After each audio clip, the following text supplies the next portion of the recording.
Soyez les bienvenus si vous nous rejoignez dans Bonjour Lyon ce matin. Dans quelques instants, votre invitée, la lyonnaise Mathilde Crespel, ancienne anorexique. Elle vient de sortir un livre pour raconter son combat contre la maladie, l'anorexie, mon bouclier mortel. On va en parler dans quelques instants avec vous. Mais d'abord, on va faire un point sur les infos principales de ce vendredi 1er mars avec cette nouvelle unité du groupe de chimie Daikin construite à Oulin, Pierre-Bénite. L'entreprise voisine d'Arkema, dans la vallée de la chimie, diffuserait des produits dangereux pour la santé, des PFAS. Les associations de riverains sont sous le choc. Une salle de sport dédiée aux forces de l'ordre dans le 7e arrondissement de Lyon. Elle a été inaugurée hier par le président de la région Auvergne-Rhône-Alpes, Laurent Wauquiez. Un espace de 400 mètres carrés ouvert pour tous les différents corps de métier. Et puis, plus que quelques jours pour profiter de l'exposition Elliot Erwitt à la Sucrière. Les photos du photographe franco-américain sont à découvrir jusqu'au 16 mars. Et dès le 12 avril, une nouvelle expo sur le Japon sera installée. Un parcours immersif avec de nombreux décors japonais. Bonjour Mathilde Crespel. Bonjour. Merci beaucoup d'avoir accepté notre invitation ce matin dans Bonjour Lyon. Vous êtes lyonnaise et donc vous avez souffert pendant plus de 6 ans de troubles alimentaires, les TCA, troubles des comportements alimentaires, l'anorexie notamment. Vous êtes aujourd'hui guérie et vous avez publié un livre il y a quelques jours pour raconter votre combat. On peut peut-être le montrer. L'anorexie, mon bouclier mortel. Voilà. Comment sont nés tout d'abord ces troubles du comportement alimentaire? Comment vous êtes tombée malade? Vous aviez déjà 19 ans, donc c'était assez jeune. Alors j'avais 19 ans, mais avant ça, j'avais jamais fait de régime particulier. Et c'est quand je suis partie à l'étranger, dans le cadre de mes études, où j'ai voulu perdre juste 1 ou 2 kilos. Et j'ai commencé à avoir une obsession sur l'alimentation, sur mon corps, sur mon poids. Est-ce que vous étiez seule, peut-être, isolée? J'étais loin de ma famille, c'était la première fois que je partais loin de ma famille, oui.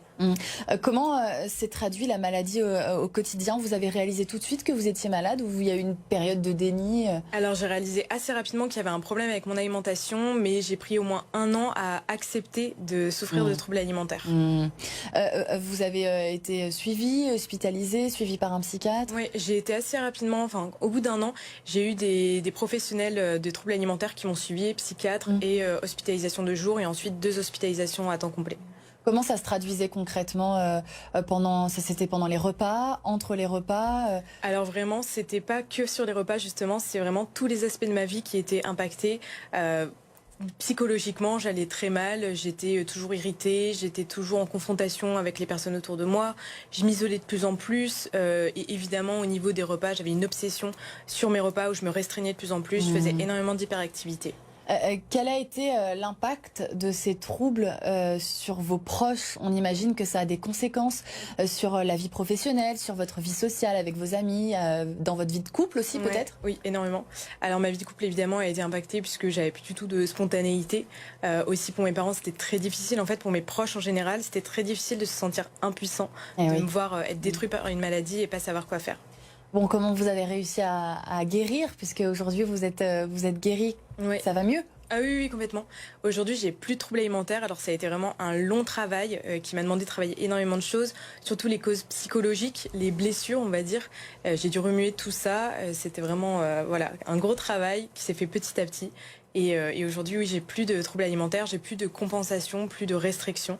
Et je reste une personne anxieuse, un peu perfectionniste, tout ça, mais ça se traduit plus par des troubles alimentaires. Ce travail, il a été fait notamment avec l'écriture de votre livre, on l'a dit.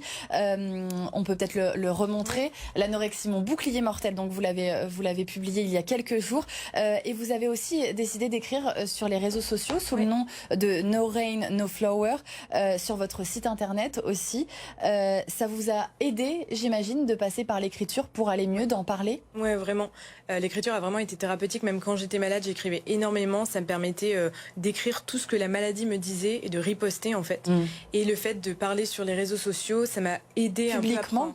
Exactement, ça m'a aidé à prendre ma revanche et aussi vraiment d'apporter l'aide que j'aurais aimé avoir et surtout de donner un message d'espoir que c'est possible de s'en sortir et de continuer de se battre pour les personnes malades, mais aussi pour les proches, pour qu'ils gardent espoir pour leurs proches. Ce livre, vous l'avez écrit en 2 fois, en 2 étapes. Peut-être que vous pouvez nous raconter une première étape. C'est ça, je l'ai commencé au premier confinement en 2020. Je l'ai écrit vraiment tout naturellement, mais je me suis dit, je peux pas le publier, il y a quelque chose. Je sentais, je savais pas l'expliquer, et en fait quelques semaines, quelques mois après, j'ai rechuté. Et du coup, j'ai attendu de vraiment travailler sur d'autres aspects beaucoup plus profonds, sur notamment tous les aspects psychologiques, comme je disais, pour en sortir totalement. Et j'ai repris l'écriture du coup en 2023, et je suis très contente de l'avoir repris en 2023 parce que j'offre vraiment une approche beaucoup plus globale et avec beaucoup plus de recul en fait. Alors, qu'est-ce que vous racontez dans ce livre? C'est autobiographique, vous racontez tout votre combat, c'est ça? C'est ça, c'est vraiment chronologique du moment où je tombe dedans sans vraiment m'en rendre compte justement, avec toutes les phases par lesquelles je passe, tout l'aspect justement social, tout l'aspect alimentaire évidemment, tout l'aspect professionnel, mes différentes hospitalisations, toutes les prises de conscience, surtout que j'ai eu le travail avec le rapport avec ma mère, le côté la peur de grandir, la peur d'être adulte, tout ça, jusqu'à ce que j'en sorte totalement. Vous donnez aussi des conseils pour ceux qui souffrent de ces troubles, aussi pour les proches. Est-ce que vous pouvez nous donner quelques conseils ce vendredi sur BFM Lyon? Oui, alors évidemment, il y a énormément de conseils, mais vraiment un conseil phare, c'est vraiment de croire en la guérison, parce que c'est possible. Et ça, vraiment, c'est hyper important. Je me suis toujours dit que je ne serais pas malade toute ma vie, et je sais que mes proches croyaient aussi énormément en ma guérison. Ça m'a vraiment aidé. De se faire accompagner aussi par des professionnels, c'est très important. Pas rester isolé. Ouais, exactement. Vous dites aussi que vous voulez déconstruire les idées reçues sur les TCA. C'est quoi les idées reçues aujourd'hui? Malheureusement, il y en a énormément. Par exemple, le fait justement de penser qu'une personne qui souffre d'anorexie, c'est une personne qui est forcément maigre. La réalité, c'est qu'il y a environ 5 personnes, des 5% des personnes qui sont maigres qui souffrent de Vous n'étiez pas maigre? J'ai eu une période où j'étais maigre, mais c'était pas là où j'allais le plus mal. C'est pas corrélé en fait forcément. D'accord.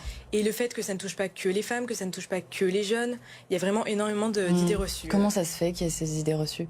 Je pense que c'est peut-être l'idée reçue qu'on a dans notre tête, c'est aussi peut-être parce que les personnes qui en parlent, c'est plus justement peut-être les jeunes, et que ceux qui sont plus âgés osent pas en parler, restent isolés, donc ils en parlent pas, donc forcément on le sait moins. À quoi ça vous a servi d'écrire ce livre, de le publier comme ça, d'en parler publiquement? Ça vous a vraiment aidé? Ah oui, ça m'a vraiment aidé à en fait prendre un grand recul sur tout ce que j'ai vécu, à mieux comprendre le fil conducteur de ma vie, j'ai envie de dire, et à mettre un point final pour pouvoir passer à l'étape suivante de ma vie. Vous allez continuer, j'imagine, de médiatiser votre combat, d'en parler. Il y a des différents projets en cours? J'ai toujours envie, en effet, de continuer de déconstruire ces idées reçues, et puis d'apporter l'espoir aux personnes qui sont malades, de leur dire que la guérison, elle est possible. Eh bien, merci à vous. Merci Mathilde Crespel d'avoir répondu à nos questions ce matin dans Bonjour Lyon. Merci aussi d'avoir pu aider peut-être des téléspectateurs qui nous regardent à la maison, qu'on puisse reconnaître dans ces troubles. On le rappelle donc, votre livre, L'anorexie, mon bouclier mortel. Merci à vous, Mathilde Crespel.